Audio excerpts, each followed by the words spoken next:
Okay, ekisoka ga kyebadde ayagala yakifunye yadagala kubeera mu butaala bamulabe enseta niko kumulaba nti yafunisa Nwaje olubuto olutaliko buyambi era ensi yakoze eki yamulabye ye spam donor ate kati ofunisa omukazi olubuto olutaliko buyambi oba ofunisa spam donor kati oyo omusajja ekisooka ekyokubiri ekyokusatu ayambale gamba enyambala yeeyo ayambale essaati twalirabe kale ayina emisuwa ayina zimmaso ayina zi six packs naye ayambale nyambala ye ekyo nakyo kikyamu bize na tete kati yazzenga sita atakireiminga mwana kati yagadde kulaidingira ku Nwaji ne ku mwana Destiny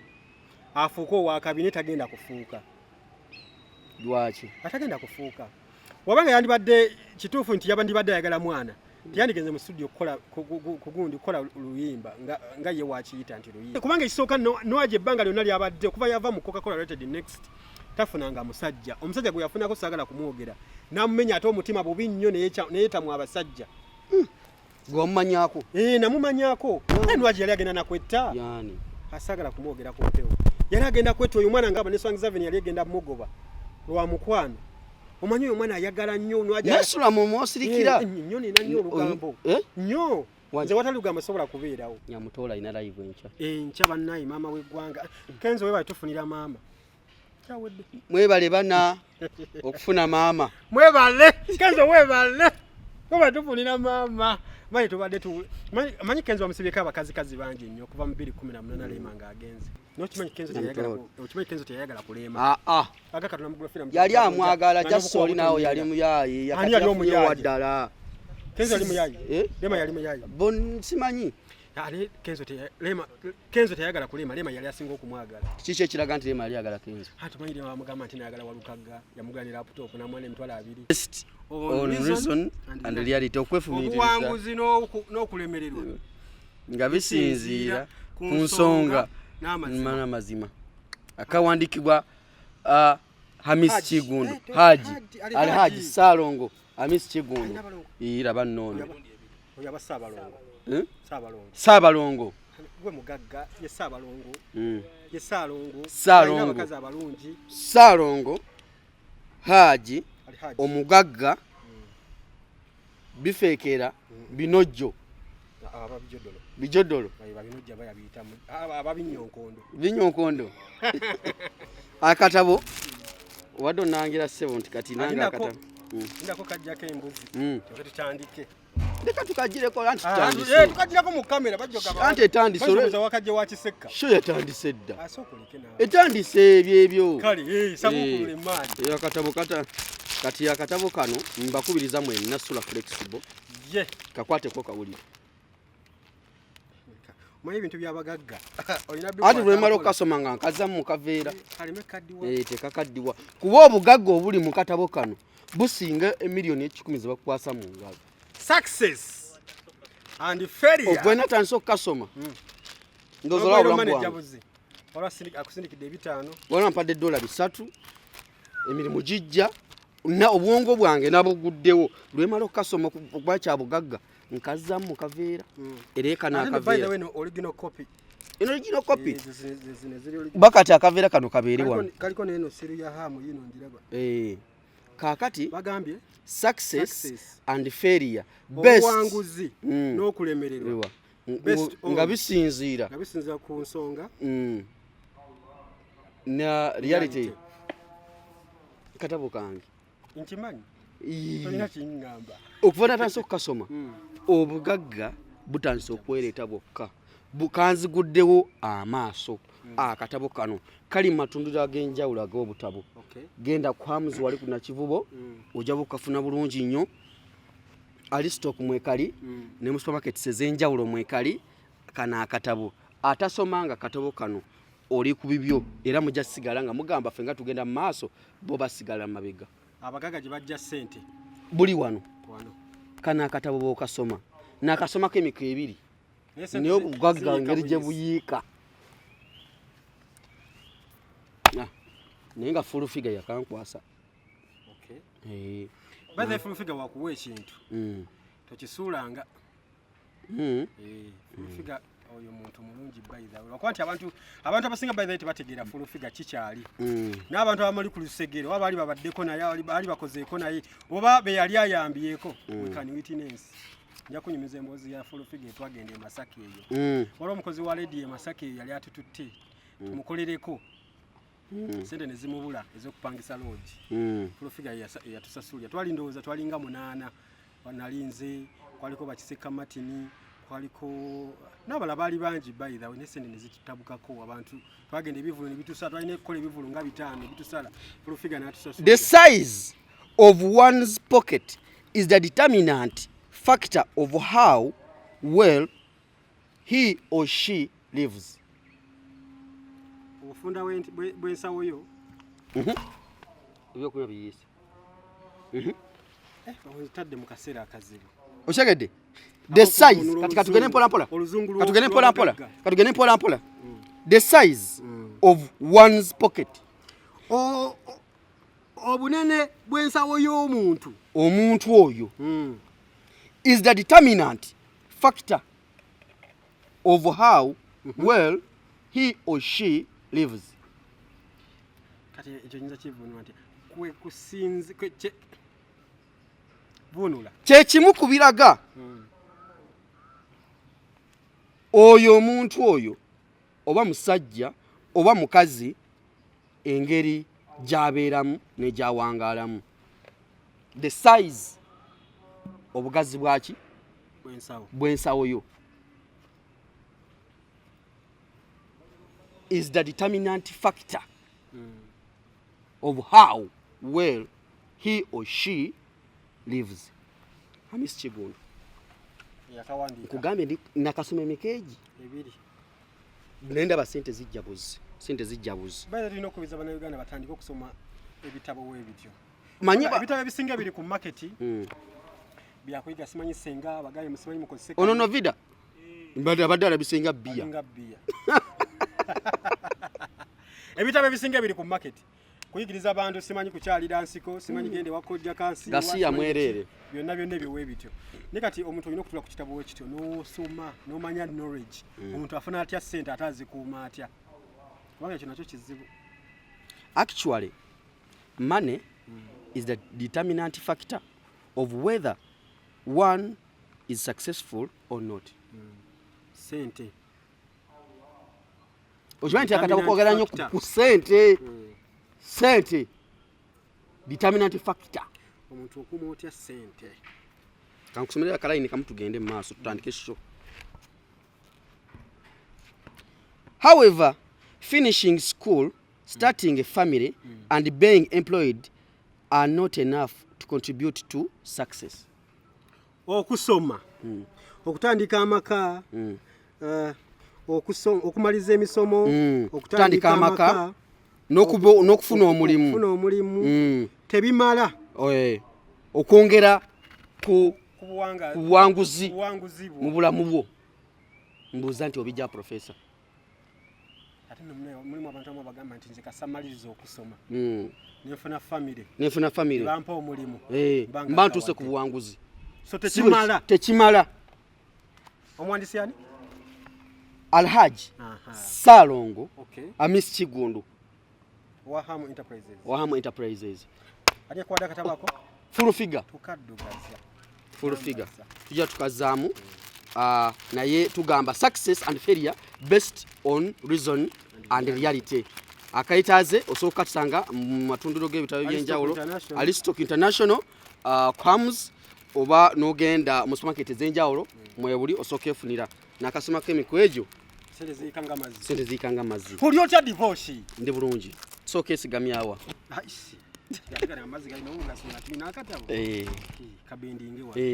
success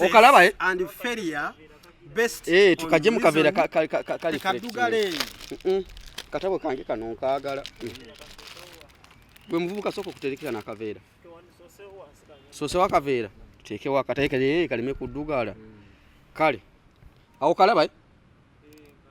kale okalaba by Hamis Kigundu Salongo Alhaji Salongo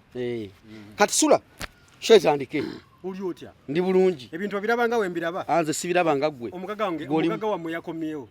ani babawadde ku sente yabokizaayo ko Kirumira Brian Kirumira kansoke mpisewo kino mbadde saagala muyingira era tumuyingira tumubuuzaako bubuuza naye ekyamazima kiri nti naye akyogera nagamba temunsuubira kumansa nsimbi naye kyekiro kitwagenda ne tukola tetunaafuna ku ssente tuba tusuubirayo ku luseke ate nga abakyuse nnyo kubanga luli omanyi entuyo z'omusiraamu omusasula n'entuyo zinakola ki ziba zitonyoloka bwe ziti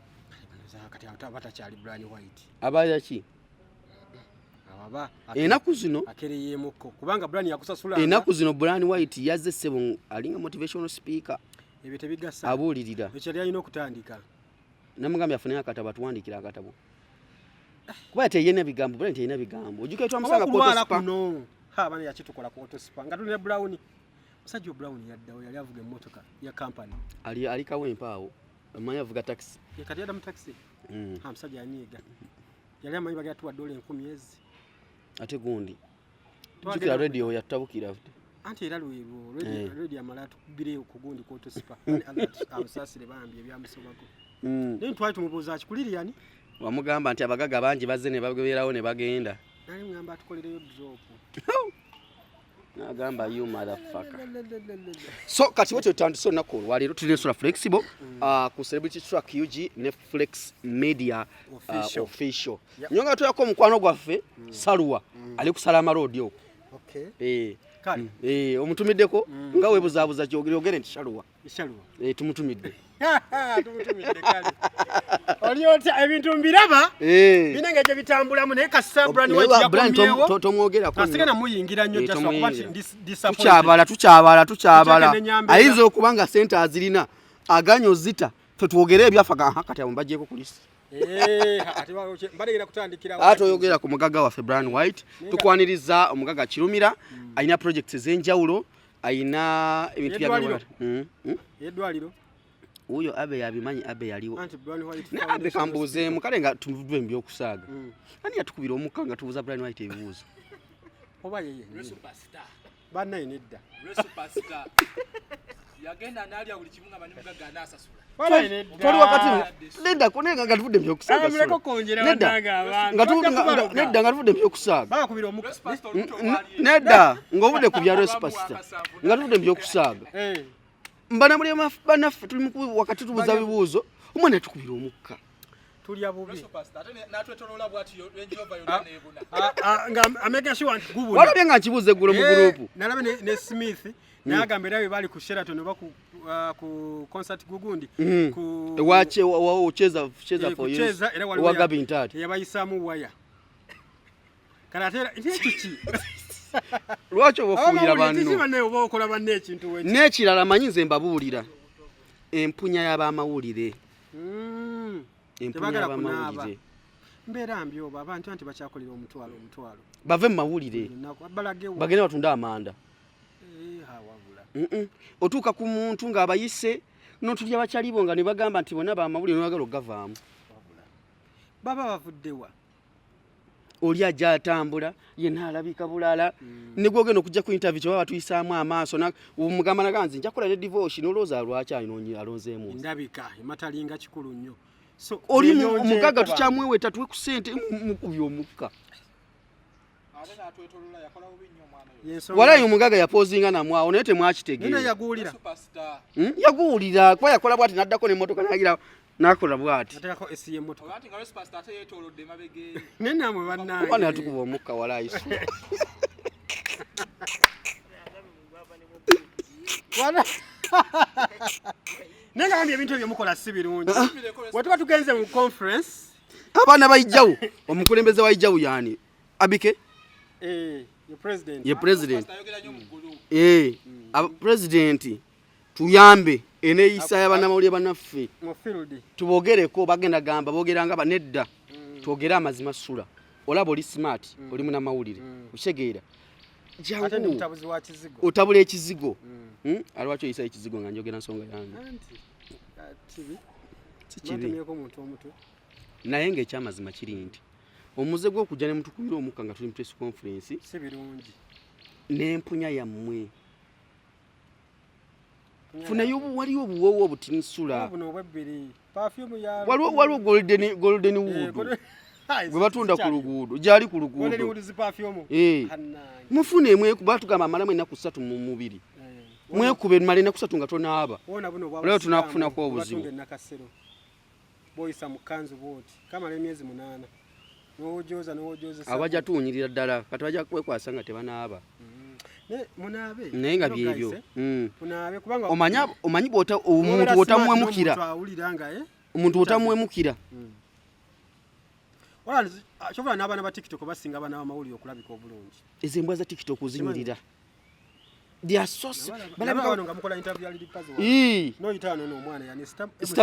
mc staboni ngalabika bulungi lwaki tebatumanyire asibye essaawa ya mitwalo 10 gaya alabika bulungi ate nga tiktok niye omuntu ogenda ku tv oba ku radio but you look shabby awo tuveewo sula naye omuze gw'okutukubira omukka gukome abe yabakubira omukka ebyokya mu uganda abe nedda abe yakikola abe amanyi yakuba omukka eitha babanga si yagukuba amanyi yagukuba mwasooka kutulako mu meeting sebo jangu wano tubuulire abe mwakubira musooka kutula mu meeting tunafuna webagathalingira tubakuba omukka ne boy gwali guunya olaba ngo complainingako buli dakiika gwali guunya wala inali nkutte kamera bwenti ngomanyi kamera gikubisa free hand obugalo babufuulirira omwana yakuba omukka ne kamera nenjissa wansi nenga lwaki mukikole yetole motoka bwati nenjirova nezikira nedda sebo waayiriza okukonjera toyagala bwagazi superstar wama tuveeyo naye ze waliwo face gentulamu nenga ntono yatukuba omukka olunaku olwenkya tugenda kubeera live ku tiktok ne mukyala waffe omukolo omupya Eddie Kenzo ne Nyamutolo ennaku z'omwezi zigenda beera meka nkya nnaku lwankya sawa meka saa 2 mpaka saa 2 2 paka 3 mpaka 2 bagenda somera amasengejje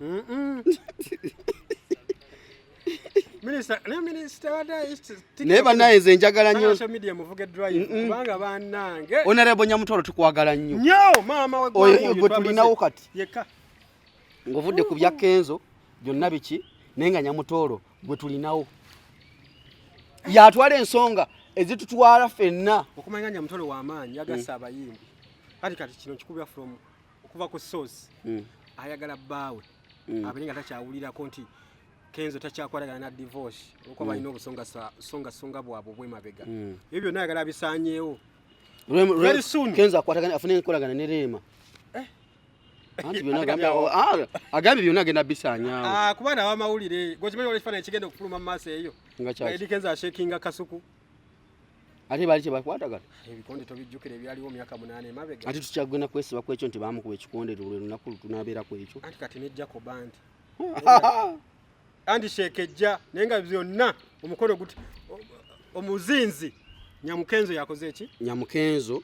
bwolabye abasiraamu bonna anti abayimbi tebafumba bonna baali awa Kenzo ku yidi Katasovu Nyamutolo ebyo walema byali bisoboka okubaayo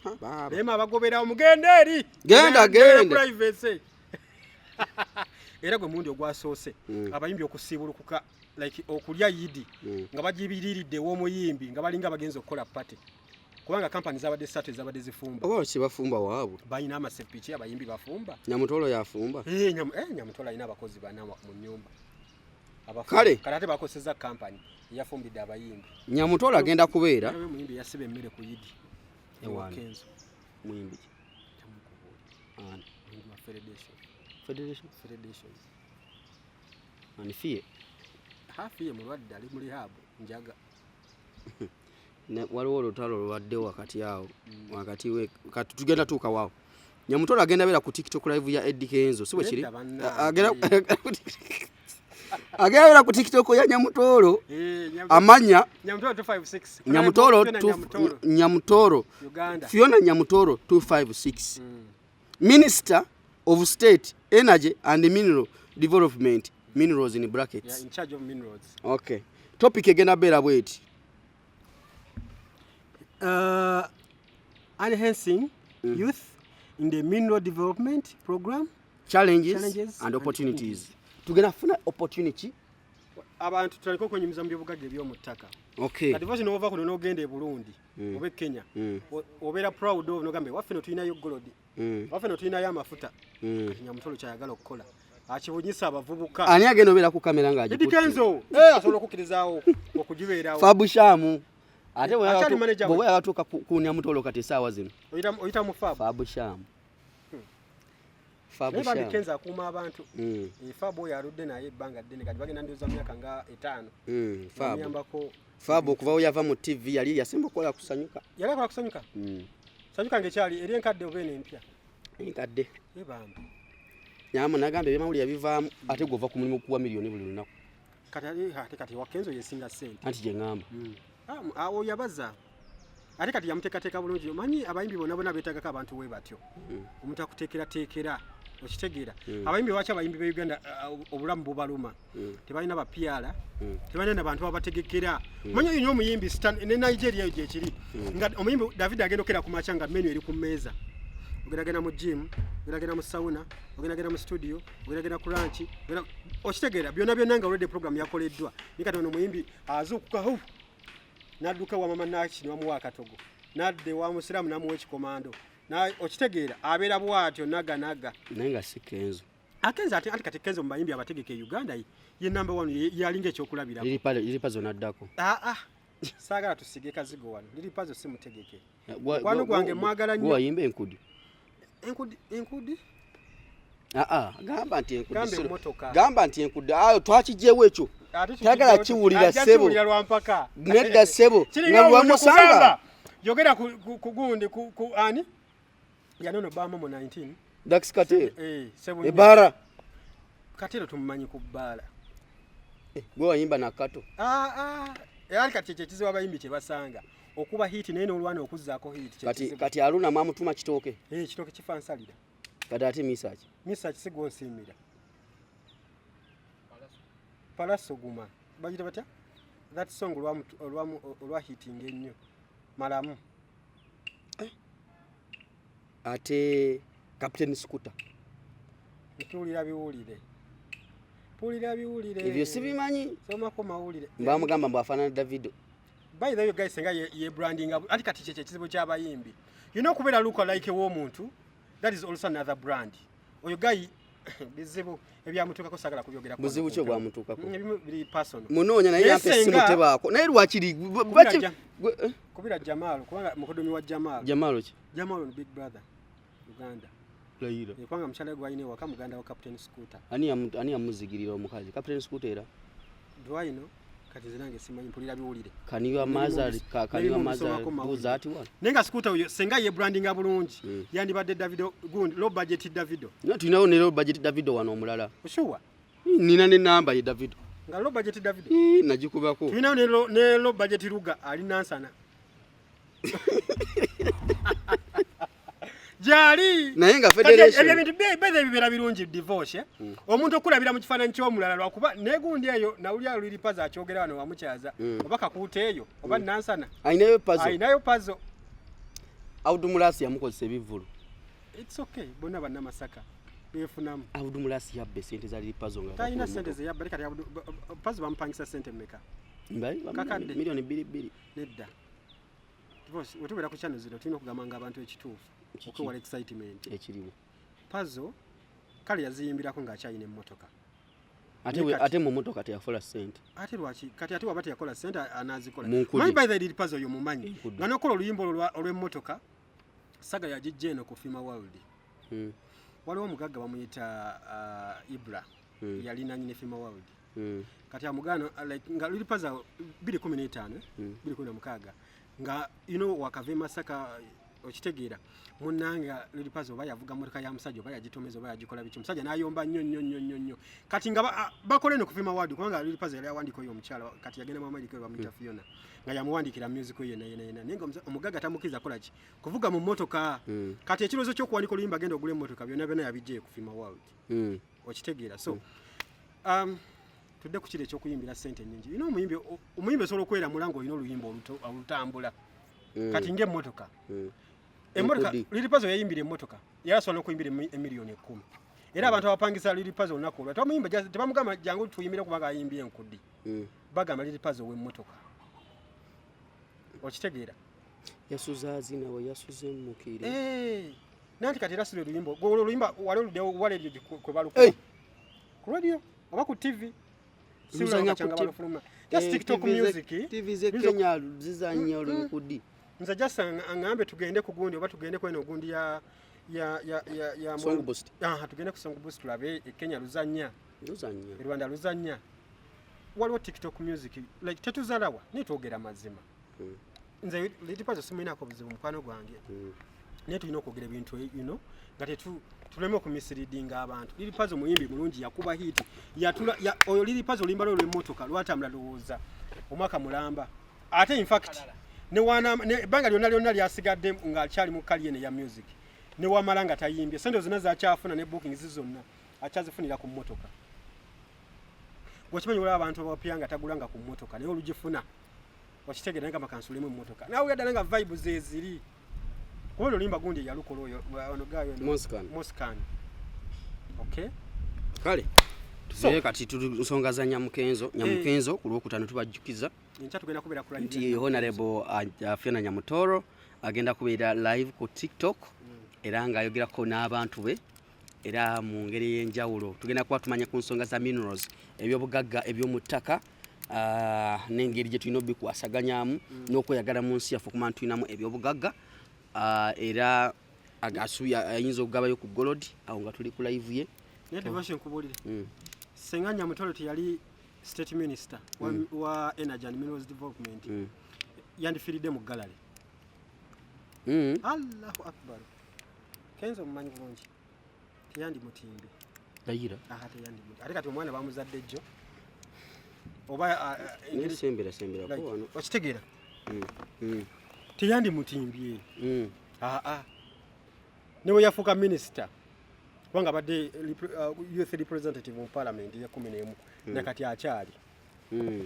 naye Kenzo yali amutimbyeko wantu wonna kyasa mawuli gamala kusparkinga nti azadde nakasero mbatandikawo kubyogerako awo ninga tebabikakasa bulungi gayi tigafulumako gafuluma nagala beeyo mu basenga asidi balina ebigulupu byabwe by'aboolugambo basenga asidi abo bagafulumya mu amatendo bazitanga mu amatendo nti waliwo omukazi yazalidde Kenzo n'ebifaananyi babikuba fe twali nze nali nakimanyako dda naye nga sinakakasa but it's fine Kenzo yafuna omukazi omanyi Kenzo nakugambako emabegakaawo Kenzo alinga omwana aliko obulemu yeetaaga nnyo special attention Kenzo omulaba alina ssente naye Kenzo ye muntu atagaba ssente lwaki baba basajja bwe bato gye bali ngagala naawe obeeko kyokola ng'omukazi kati Kenzo wagwira ku muntu ng'osabasaba nnyo ssente bintu ala Dubai simanyi nyanjula biki mba temugenda kukwatagana n'oba mulungi ng'omasamasa booti kyekyatwala Lema anti Lema yali abanja nnyo embaga mikolo manki nze buli weekend mbeera ku mikolo gya mikwano gyange gwe waki tonyanjula biki okitegeera ko Kenzo wanga genda ofune abakwanjula era ne bamwanjula Lema mulamu yali ayagala kwambala ku gomesi batugabira emigaati ku kkubo ne ssente omutwalo bwali bwa change ate nze bagabumeka jali emitwalo 17 yakuba change abantu baawo bonna buddo naye ate nooza alinga amaaso abansa nga sipapa we yakolanga nayola mu mmotoka ati n'akasuka yavuganga mayiro bbiri n'asula omutwalo n'avuga mayiro 4 n'asula omutwalo yagenda okutuuka ebuddo ng'asudde emitwalo ng'ena amuze asudde emigaati ne ssente naye nga zisente zaali meka muzazi yasuula yezoweziri ati bwe yazisuulanga ng'ate waliwo waliwo agera n'azironda wansi edduuka likyaliyo eddwaliro si ddwaliro alina edduuka nayirira abakawo ku gundi ku London Chambers ndikola ki lituusa bino ebikozesebwa malwaliro bayita Akron diagnostic yesimanyi balikyaliyo alituulamu ate ng'atuulawo ni dokita oyo ajanjabira mu ddwaliro ki bambagamba intaani ate obwa intaani amumaleka agenda bukolya bbanga ki naye tomanya simanyi nange wadde dokita gyakolera naye nawulira nga bamutikira naawe mirimu gyabula nawulira bagenda mu State House omulako bayagala kuzimba ddwaliro aleeta ba investor bazimba eddwaliro mulimu tusiri walira kwati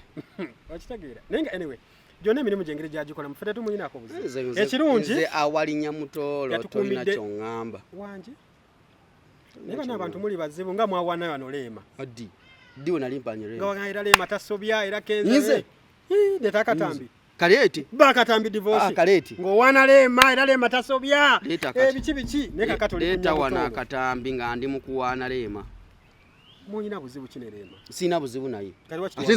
nze okwagala Nyamutolo nti ate boyina obuzibu ku Leema omuntu yenna ayagala Nyamutolo essaawa zino ng'amutinkiza aba ayina obuzibu ku Leema ate Leema mwagazaaki nandozola ati bwe buzibu ati buzibu ki you don't appreciate omukazi temumusiima ng'ayimbye ate nze ndiwo kunze mpagira bayimbi ate Nyamutolo mwagalako ki Nyamutolo aliko ebintu bitugasa minerals ate uyagenda ono minisita wabula state minister twa mu cabinet nze okuyimbya kugenda kunyambirawo edda bannange ovibingira ku nyimba ze ezaani ndagayo TikTok mbeera ku TikTok okwo ndaga olimba lwaleero kumaliriza nyanga wano siri muyembe nze ndi musiru nga nzira ku siri muyembe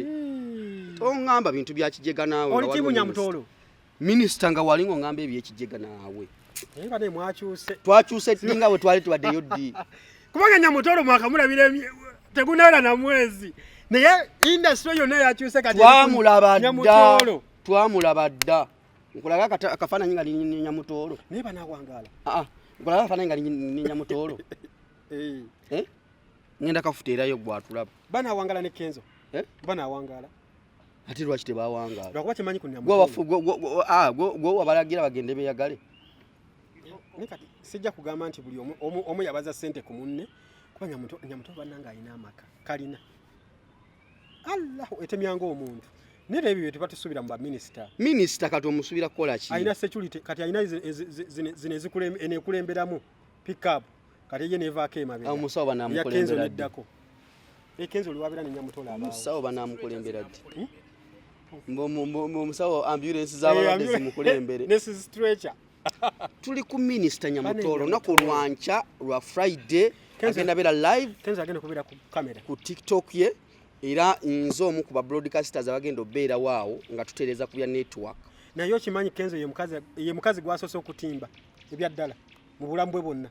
Kenzo alina ne posti za Leema waayo ateekangayo kifaananyi kye n'ateekayo akaliro mukyuzi omukazi akweruza engoye akufumbira emmere n'oteekayo ekifaananyi kye nga yekubika makeup n'oteekayo akaliro nze kankubuulire Nyamutolo nokimanyi Kenzo teyayagala kuleema yali amwagala jasoli naawe yali muyayi yakatiyafuyowa ddala Kenzo yali muyayi Leema yali muyayi simanyi Kenzo teyayagala kuleema Leema yali asinga okumwagala kiki ekiraga nti Leema yali ayagala Kenzo tumanyi Leema amugamba nti nayagala walukaga yamugana laptop namwana emitwalo 2 kulira emitwalo 2 Leema n'agaana omanyi kyajja Kenzo mu nyumba ye gye yalimu kugoba mikwano gye gisewasewa ba New York ba Pia Pounds anti bagenda mu kimotoka zimanyi super custom mubagenze kulaba Kenzo ku weekend Leema yabagamba mugeza ne mwete empale wano mugende ku Salama Road eri office ye ku banka bwe yabagobayo gye kyaddako Kenzo naye n'anoba ennyumba yani yagiyingiramuko ati wali Amuza yagiyingirawo mazi jukidde kokimanyi aneka Amuza yagiyingiranga wakati newunya Leema Amuza yalinga amulabirawa omukulu yagambako nti waliwo omusajja yagendako mu nyumba ate ye gino emito gikumenyera bannange Amuza alimba toyinza kuyingira mu nyumba ya musajja munno nange nemba Kenzo kyakola kyagituufu obutagiddamu manyi Kenzo yali asula wali eri ojja kukuba oluyi ku para apartments we yanobe wa Leema naye okumanya nga Leema asiba ebintu by'omu nyumba byonna yabisiba anti Kenzo yalina TV zino ennene inchi 5 TV yabaluma banna bagisibira mu kisenge naye yaleeta gayo bamuyita Mike wawoko ku Salama Road n'akuba ennyumba n'agijjayo Amuza nagamba tetugireka Amuza nti yagamba bagitwale nawe ojjukira kiwakolako omusajja ng'omusigula ye mpozi twaginyumya dda n'ebintu ebimu gwakyabi sina kinene ssebo tomanyi akataasa nako kabalira mu bintu biba bintu mune nkunyumiza ki nze byonna Leema yandibitutte ebintu bya Kenzo Seguku n'atatwala buno babuyita batya buno kwe batimba underwear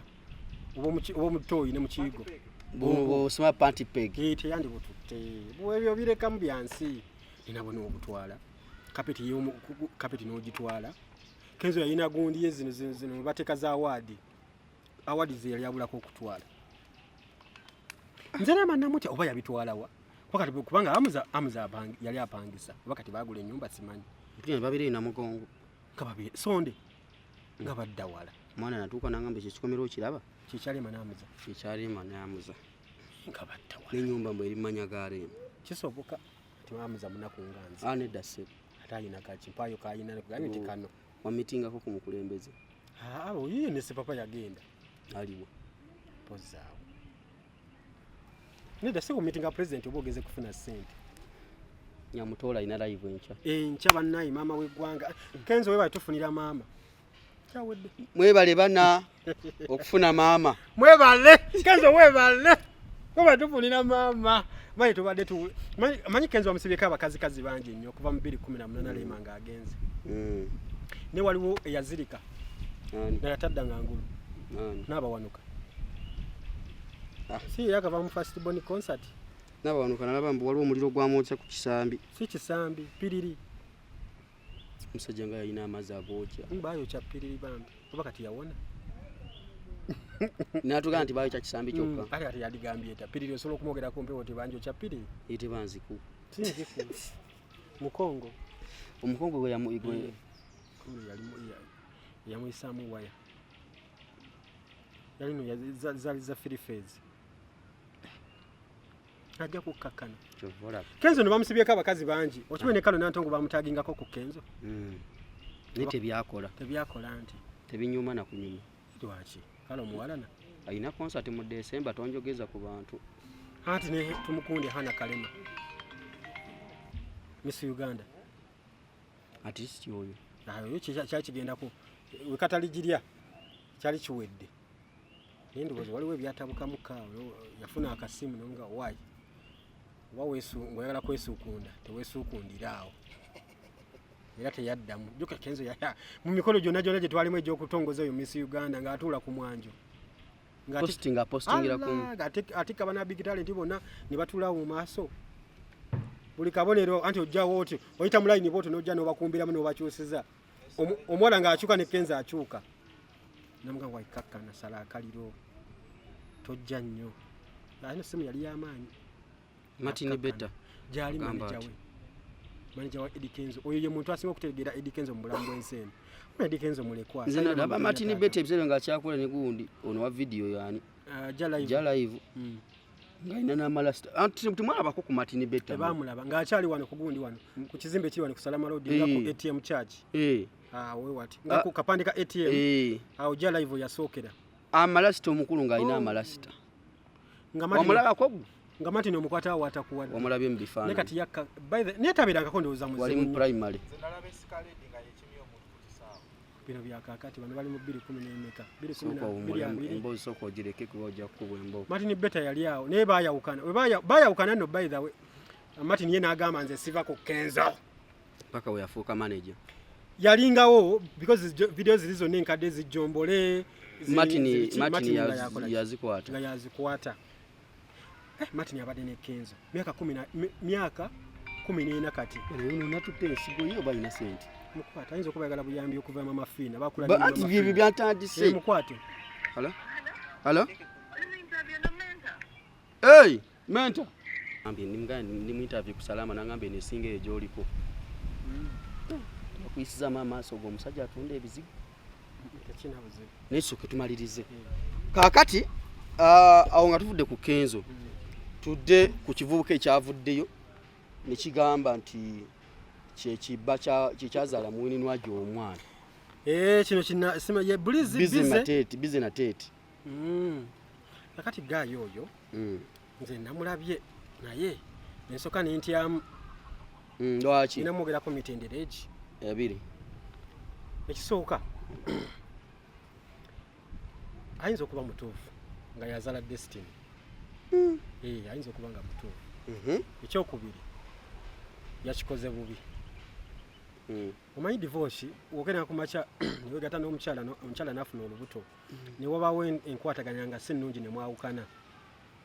fubanga nnyo bana abakyala batusonyiwa bulijjo n'oba okoze newaba kusanze ng'owebase ku sisita we newaba kusanze ng'okola ki abakazi basonyiwa n'omukazi olaba nga takusonyiye wabeerawo ensonga nga y'amaanyi kanzada tunulira posti oyo omuvubuka Bizen Natete ng'agamba simanyi yebaka ku Irene mukwano gwa Nwaji biki n'amuzalamu omwana weebityo waliwo ebintu ebimu abakazi bye batasonyirwa okitegeera so okuvaayo okutandika okugamba era biki yampa omwana biki yabadde asobola okukozesa engeri endala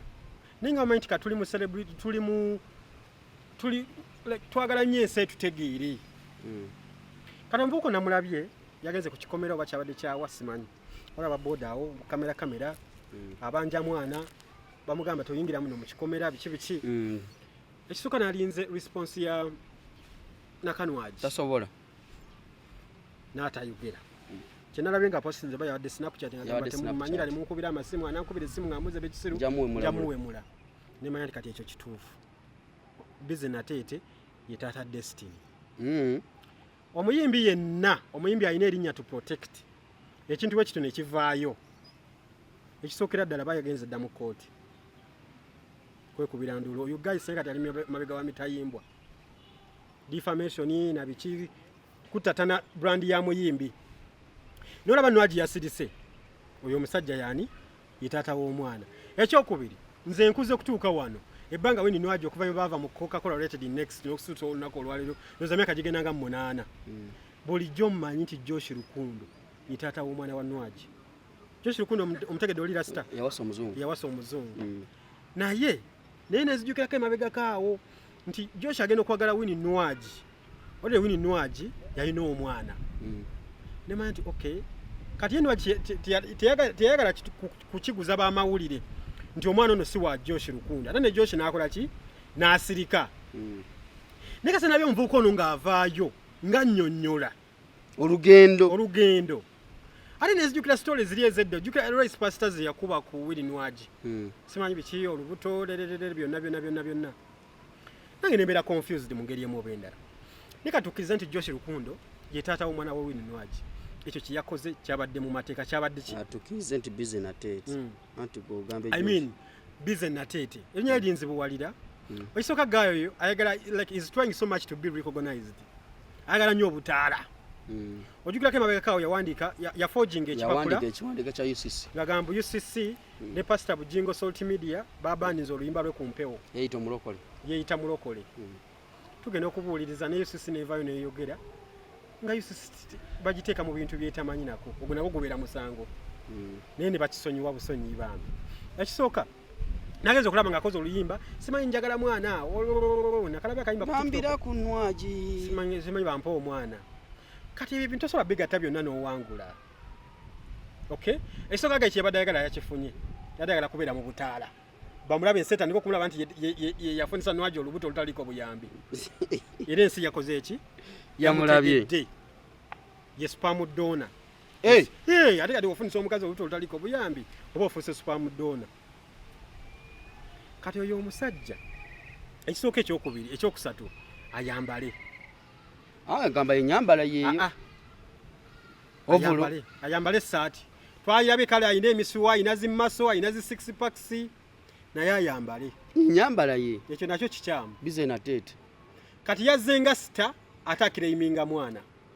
kati yagadde kulaidingira ku Nwaji ne ku mwana Destiny afuuka owakabinet tagenda kufuuka lwaki atagenda kufuuka wabanga yandibadde kituufu nti yabandibadde ayagala mwana tiyandigenze mu studio kukola luyimba nga ye wakiyita nti luyimba yandibadde ezino ensonga yandibadde azikwata mu ngeri y'ekintu ekikulu esooka Winnie Nwaji alina abantu abamuzaala kale n'oba togenze eyo genda wano ku gundi bagita batya ne Songs Avenue teri wano ku 3rd Street mu Ndaso area genda ng'omuntu ogamba oyogere ne mwami Benoni oba oyogere ne okitegera obage bana ninamu ensonga bweti ne bweti ngezezzaako okutuukirira omuyimbi kuba kati wali ogenda ng'awaaba abavunanyizibwa ku muyimbi nga nona bakutanishinga image ya muyimbi nzize wano ngezezza bweki nasooka nannyonnyola mu bbo nga bbo naye teyakikoze kubanga singa yagende mu Ndaso area nannyonnyola abaswangizi n'abagamba nga sinakola kintu kyonna kigenda kuswaza muyimbi wammwe kubanga woswaza Winnie Nwaji oyinza okiraba nga aswaziza Winnie Nwaji n'oba oswaza ki Swangs Avenue wogera mu Swangs Avenue ba Benoni abo noyogera nabo bulungi nogaba naye nga sinakolako kintu ki kubanga nobaga kyensubira okukola kigenda kwonona image y'omuyimbi ne kampani yammwe badde nsaba katabo embozi esooka nekutuka katabo kagambi kakaako munnange nga tannabakola kintu kirala kyonna yandisoose n'agenda mu Swangs Avenue n'abasaba n'abagamba bannaye mbadde nsaba mwogereko n'omukyalo ono ayogere nange ku nsonga z'omwana nina obulumi omwana wange njagala kumulabako niwe kiba kiganye ngenda kukola kyonna kyenkola ki temwewuunya naye kati omuvubuka ono be bana abavubuka ng'omanyize nkugaye bana abavubuka ba smart wire bwe batyo ba confused fellas ababeera awo ng'obulamu bwagaana n'amalira mu kikazi ekifuna olubuto nga talina wadde ekikumi talina wasula talina ki wakati omwana oba omutunuulira ali mu myaka nga 11 ndowooza yalina kumalirawo anti kati olaba bino ebintu obiraba divorce Natete simanyi Natete simanyi publicity Natete bize Natete nga batufukidde ekizimbo publicity Natete tebigenda kumuyamba omwana tebamubanja we batyo omwani mwegadda nga tetwaliyo ate oli yagamba nti ne bagenda mu kooti ajja samba buli omwana asaba omwana ekyo abakazi babyogera bulijjo ng'okimanyi okubeera n'omukyala wo divorce n'omwana naye emyaka 10 ne muzaala abaana 8 naye naavayo n'agamba nti obadde tolina maanyi ga kisajja abaana obadde obazaala oti tebaba babo so ezo nsonga z'abakazi ezo waliwo some weapons abakazi zebakozesa balangira nnyo kubanga abakazi kikiriza gaana abakazi tebalina bigambo bivuma abakazi ng'ojjako bano bannakapanka bano abavuma abawemuzi nga bw'obaggyeko naye waliwo abakazi abatamanyi kwewozaako nga kimu bibiri kubanga ye Nwaji already public ye mumanyi ng'omusambi omulumba naye akulumba era nze n'abaseguuni interview ng'agikoze yali ku BBS ewammwe ng'agamba nze taata w'omwana biki naye nga taata w'omwana tamwogera okay tamwogera nzira sijjamuwa mwana era biki omukazi ebyo nasobola okubyogera n'omukazi nga wamukutempola mpola omukazi omwana amukuwa nemuddamu kubanga ekisooka Nwaji ebbanga lyonna lyabadde okuva yava mu Coca-Cola Limited next tafunanga musajja omusajja gwe yafunako saagala kumwogera n'amumenya ate omutima bubi nnyo neyeetamu abasajja gwamumanyako namumanyako Nwaji yali agenda nakwetta asaagala kumwogera ku mpewo yali agenda kwetta oyo mwana ng'asula akaba ne Swangs Avenue yali egenda mugoba lwa mukwano omanyi oyo mwana ayagala nnyo Nwaji yasula mu mosirikira nnyo nina nnyo olugambo nnyo nze watali lugambo sobola kubeerawo mbadde nkugamba Nwaji kati bamugobe mu Swangs ng'ayebyeyebye omukwano gumukubye ekigo kati ne batula nabo bakamaabi baba bamutegeera nga balaba takya performinga bulungi talina vibe biki ngamba Nwaji kakkana wumula wolan oyo teyabadde wuwo n'agenda nga bamuwooya mpola ne bamufunira abantu abasobola okumuwooyawooya ne bamutereeza era Vinko oyo yabaawo nnyo ku lusegere lwa Nwaji oyo nga amuwooyawooya biki oyazawe yakajja 2018 19 tanaweza myaka 10 mu Swangs ate Zafalani w'amaaso g'entula Zafalani naye muyimbi mulungi nekyo Zafalani ekyo kiraba kina ebiiso alabika bulungi wali Swangs Avenue wali ku muhati ani kati mbadde nyeze mu Zafalani munange publicity Natete talina kyagenda kufuna simanyi business Natete ye waki bava Natete tina n'omulala bamuyita Eme Natete talina nyo kyagenda kufuna kuba kati yeye badde alowooza agenda kulayidingira ku Nwaji afuko wakabimba omwana bamuwere mu kamera Nwaji nno abantu tebamutegeera wayimira ku kigambo kyakiyimirirako wagamba nti omwana tajja kumukuba oyisooka Nwaji yaweerera omwana oyo yabeera naye wali eri nti bayitawo batya kulingira odi bagita eyeri egundi ene sagala kwogera wa gyabeera ne yalabirira omwana yamusomesa yakola buli kimu okay oyo publicity Natete simanyi business Natete ngawe mulaba talina wadde ekikumi mu nsa bibana avuka bagenda mu gym abasiba mu gym nga bali abikomando jasi kubeera okwati kutoga bakazi talina wadde ekiddako naye bakera ku macha agamba yazala mu Irene mbo era oli omwana amulabirira biki senga Irene naye avaayo bakati abantu bakazi abamu bali reserved senga Irene naye akera ku macha nayijjako wanagamba kanveeyo nange njogereko eri eggwanga oyayinza obutaddemu kubeera ku scene okay ndi sure talina mwana gwalabirira kubanga tasobola nakwerabirira omuntu alina amagezi divorce tosobola kudda mu kamera otandika kubanja mwana bwotyo ng'olinga agamba nze mumpa omuntu wale wanga talina najasula talina wasulu talina jasula talina kiddako oyo omusajja tayina bye banavuka bosanga mu gym abasula mu gym ku kapeti zo mu gym nga balinze obuwala bw'oku training obw'okugaziya amagulu mbo bakozesa gym ba gym instructor bebo nateete eyo tayina wasula ali awo buli kimu abeere bakiberebe tayina kiddako si muntu goyinza okurecommendinga ati kale bannange kyovola kati is trying so much okulaga ekifuwa bati afune bino manyi waliwo abakazi abegomba abavubuka we batyo akabengeri gyalegamu ekifuba era wajja okundeka mu buliri kati bavuka balinga abetunda woza wakitayambala ayala kulaga nti era yayina ze 6 packs naye awo public simanyi business ateta twavaawo dda n'abakazi tebakyagala basajja we batya abo baspamu baagala baliwa omukazi kati ayagala omusajja nga olina kye weekoleddewoko n'oba tonnaba kukikola naye olina developmental ideas omulaga nti at least nina ekiddako naye kati gwe ne weerega bwerezi mu kamera bwoti ne overall olinga atunga ekyalaani nokitegera mu banja mwana wa Nwaji ku standard gy'aliko akuwa omwana gwatasobola nakusasulira fees wadde emitwalo 10 tasobola kuba tazirabika nze namulabye yazunze ku interviews nga 10 ngali mu gene age mune musalankwawa bazira bate zino ze musalankwawa age kati ekyenalabidde nti publicity nateete simanyi business nateete wallahi billah kulya enkaafu talina kiddako ti Nwaji ne wakera ku maca amane menta anyirira alabika bulungi alabika bulungi naye temundira ekyana ekyo ndaba ekyo kivuka ki abe kibira kyekulubeesa ekyo kiganda kya keizi ekyo kimanyi ndaba kyekulubeesa bwe kimukukusa kimutwalako mu Mark X njabba kubira Mark X bavubuka mwezi babuuli tumbe umbe mwamisemakula akuyise misa champisa omulesewo papa angambye waliwo emergency awo yaki ngambye kati malize na interview tumugimaliriza wano owaje mekali kyazemo omusi maliriza sebo tumalirize ale tutya yali aligumaliza omaliriza otya bwoti nenga bambi anyway byena betogere Brian White tumuleke wasalamu tumaze neddala ngekizigo kale webale nnyo okutulaba tegera ku Brian White asigena kuyogerako wadde yaggwamu soke nedda sebo gamba nti teyaggwamu ayaziwa ddaani sinaafuna naye agenda kumpe nyingi neshuwapo nembiwozaawoza n'otampa sente zange kasukwa nti yamuyina ye personal secretary ajja kubuulira amazima anti ayina oli gayi yasooka ajja kubuulira amazima yabadde ne Alex Muhangi twamusanze ku Next Media na Alex Muhangi okumanya mugezi yatereka akasaati ka Brian White Foundation munono mwonna mwabadde musiibuse naye mukaga bweyaze n'akateekako akataddeko wasajja babazitooke ggwe namulabye ng'akataddeko neŋŋamba banansi bwegenda Uganda gwogimanyi naye bambi yamuwa sente nyingi nyere sente zatandika comedy store yazijja Brian yamuyambako nnyo so omusajja okuteekamu akasaati aba yeefiiriza bingi Brian Kirumira tumuleke akataboko bannange sokolanga ekizigo akatabo tukasembye kale bannange ebizigo ebirungi kuva mu Flex Media kuva mu Flex Organic omukyala agala okulabika obulungi ng'osigadde ku kalayo ebizigo tulina sabuni omulungi tulina oil omulungi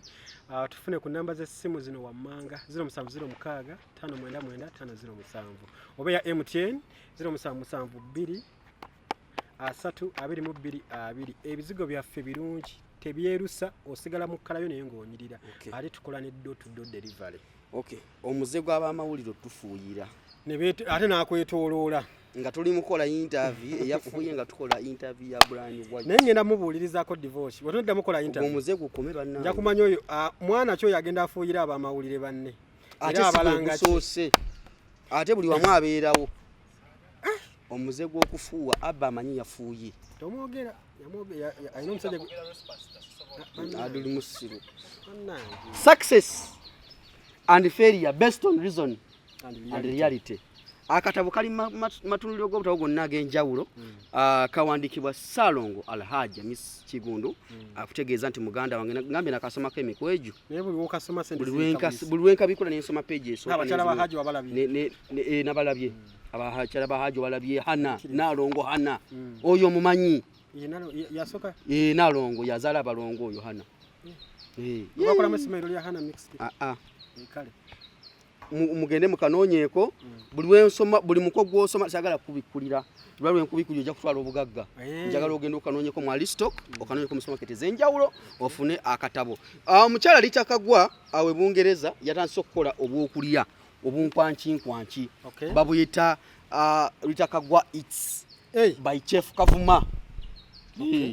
nabulabye litakagwa naye oluseke sinadufuna bulungi akola buno baana kati bagenda baba wumudde badde ku masomero daddy zenjawulo obu biscuit obugonvo obulungi nnyo nabulabyeko naye wano sinaba kufuna sinaba kufuna Afrigo band nakuzomweza 28 divorce from Subwa ngenda kujja naye Ebungereza bagenda kigenda beera kijjo Joblix ya kirimo sikolagana nabo nawe nze nkolagana ne Richmond Promotions erensonga yazim bulungi nnyo nakuzomweza 28 September bayakala ne Mary Ngabire Mary Ngabire ne jali ano yali manager wani wa Josted